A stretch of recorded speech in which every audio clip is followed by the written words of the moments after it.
a person that I know that always asks, how is the world going to change? And I always tell this person, my friend, it's going to change one heart at a time.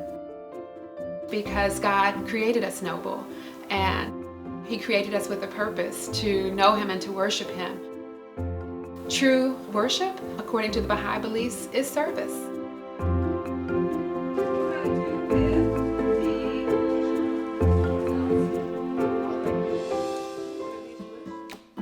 These classes, they're all connected. The children's classes give the children the spiritual foundation to understand that we're all a part of this world, and that our purpose is to contribute to make the world a better place. Who feels like somebody just lift their hand up if they feel like they can make a difference in the world? And then the junior youth group helps the children to see the power of meaningful service. Not just service where you're kind of trying to check off a list and see how many hours you can get in, but truly assessing the needs of our community and the world around us and trying to see how we fit into that. One man can change the world. Exactly.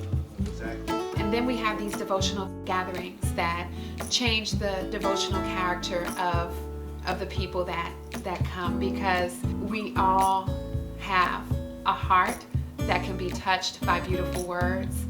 And I think that when our hearts are transformed by these beautiful words, it empowers us and it makes us want to go out and do even more.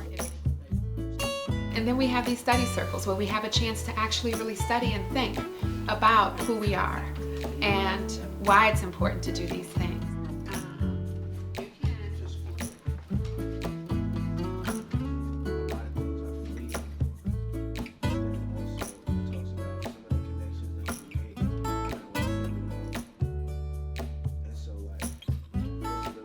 We call her Miss Danita. Meeting her, we became friends. She invited my son to the children's class. So I initially started dropping him off, and she asked me to stay for a study circle. And I did, and I found it really interesting.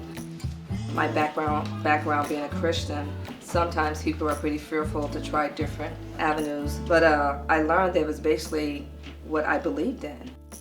I enjoyed the study circle. We went from one book to the next, and the next thing I know, I found myself teaching the children's class, which I really enjoy because I enjoy sharing the knowledge.